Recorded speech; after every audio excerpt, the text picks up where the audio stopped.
1300 € de budget pour du full Asus. Sauf les gens, c'est Manucide. Aujourd'hui, on va avoir une config à 1300 € avec que du Asus, oui, encore. Mais d'abord, je vous présente les collaborateurs de cette vidéo. Donc, on a d'abord Infomax. Si vous cherchez un PC prémonté avec un câble management de qualité, en France, avec la boutique en France en physique, avec des composants de qualité aussi, hein, bonne qualité, ça veut dire bonne finition, bonne fonction, bonne manufonction, voilà, tout ce que vous voulez. Donc, vous avez Infomax, une très bonne boutique qui fait des PC prémontés très rentables en France. Je précise en France, c'est important. Donc voilà, ils livrent partout dans la France et la boutique est à Paris. Donc si vous êtes à la recherche d'un PC prémonté avec Windows rentable en France, je sais que ça peut dissuader certains quand on propose des sites allemands, des sites espagnols, etc. Donc voilà, là vous avez la boutique, c'est safe, etc.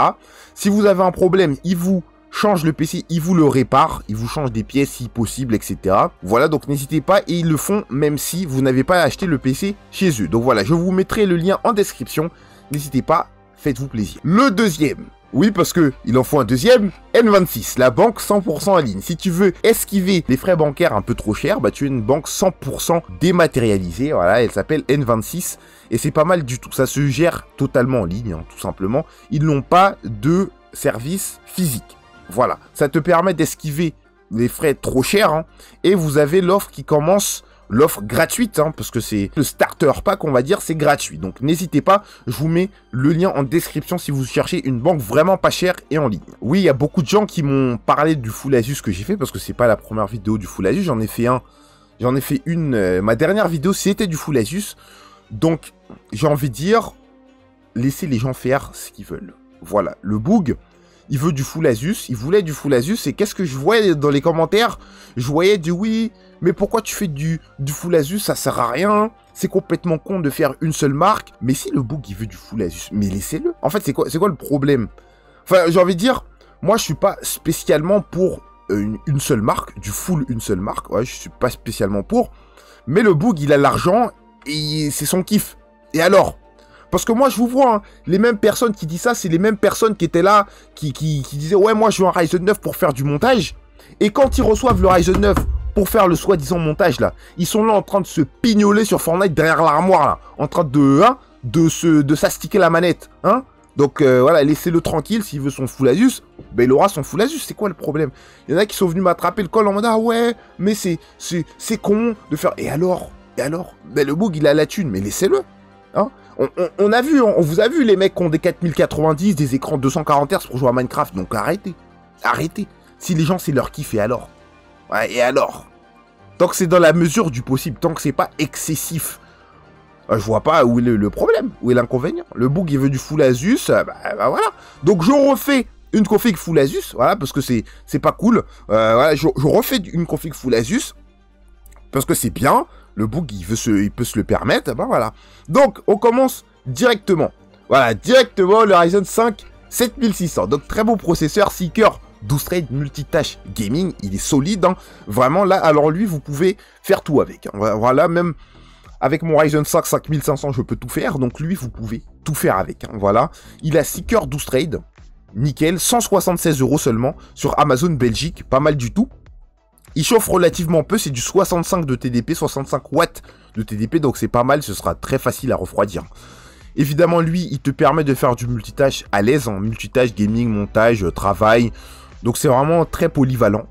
Bien moins polyvalent qu'un Ryzen 7, mais ça reste quand même très polyvalent, excellent même.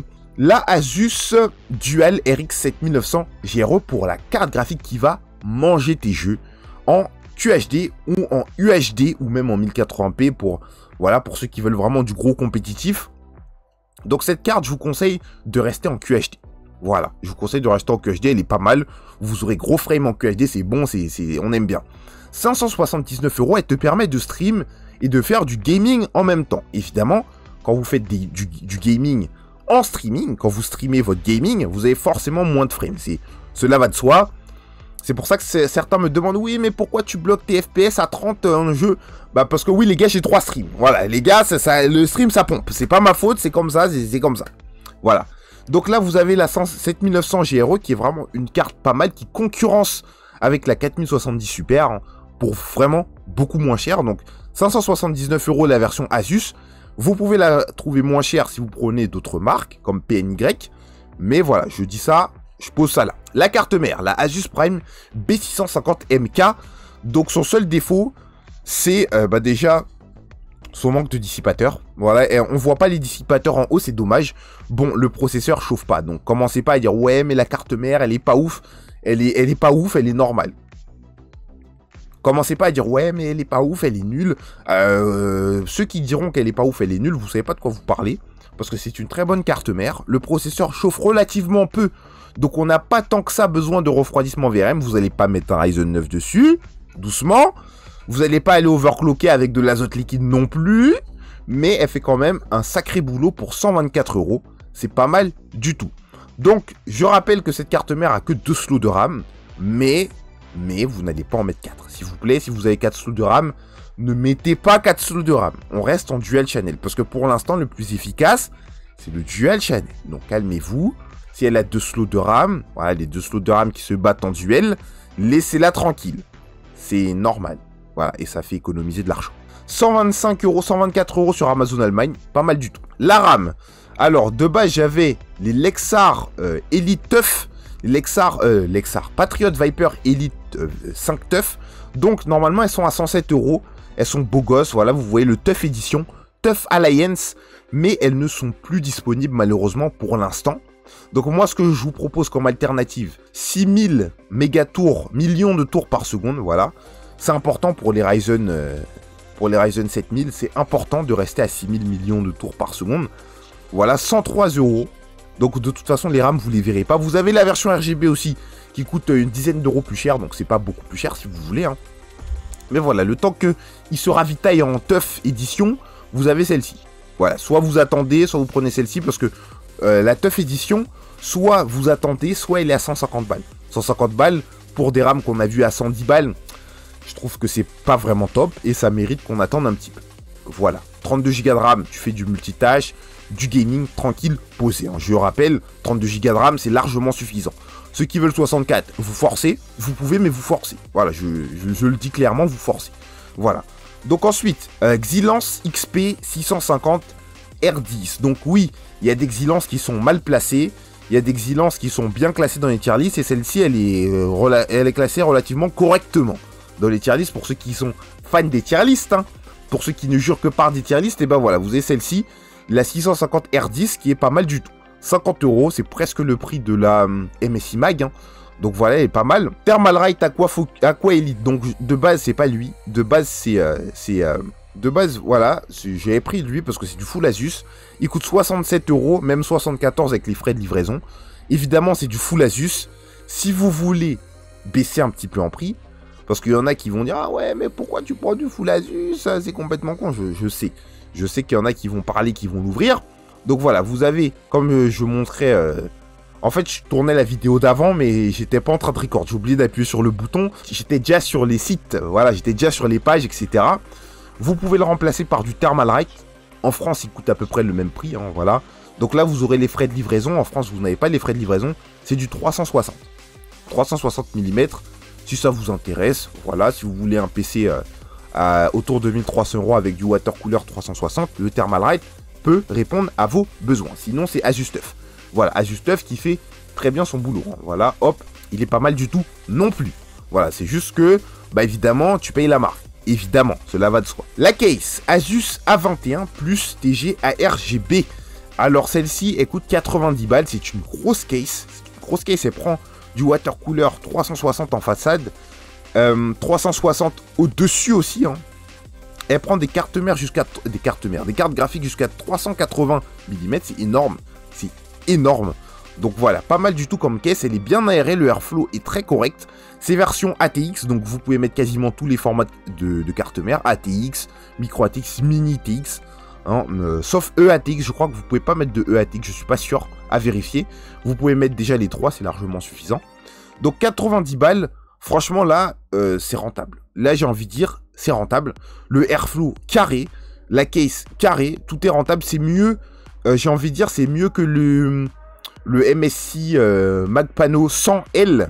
Le grand, vous savez, le grand Magpano avec les ventilateurs qui coûtent 130. Là, on a 4 ventilateurs. Bon, certes, c'est pas de l'aquarium.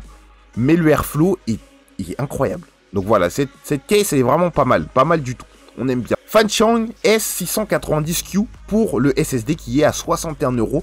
Donc malheureusement, tous les SSD prennent de l'inflation, je sais pas pourquoi. C'est peut-être à l'approche du Black Friday. À chaque Black Friday, c'est pareil. Hein. Black Friday, à chaque solde, c'est pareil. Ils gonflent les prix pour les descendre après. Donc là, Fanchang en profite, ça coûte 61 €.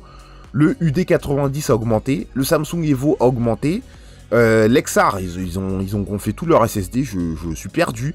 Western Digital, pareil, donc voilà, Fanchang, pas de choix. Voilà, pas le choix. Très bonne vitesse, hein, 5000 en lecture, 4800 en écriture. Ou si c'est inversement, bon, bref, dans tous les cas, très bonne vitesse. Et t'en as pour un total de 1260 €. Évidemment, la performance sur un jeu comme Fortnite en Full HD, hein, donc voilà, pour ceux qui veulent du Fortnite en Full HD, voilà, parce que c'est la résolution de compétition un petit peu, vous avez 300 FPS en mode performance mode.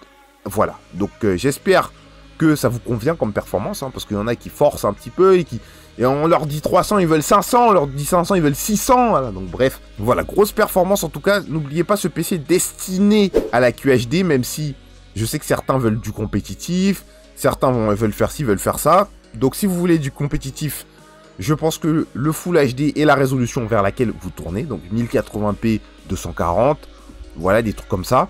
Si vous voulez des écrans QHD, vous pouvez aussi, hein, je trouve que c'est la résolution la plus adaptée à cette config. Donc voilà, n'hésitez pas à regarder mes anciennes vidéos si vous cherchez d'autres budgets, et moi je vous dis ciao pour une prochaine vidéo.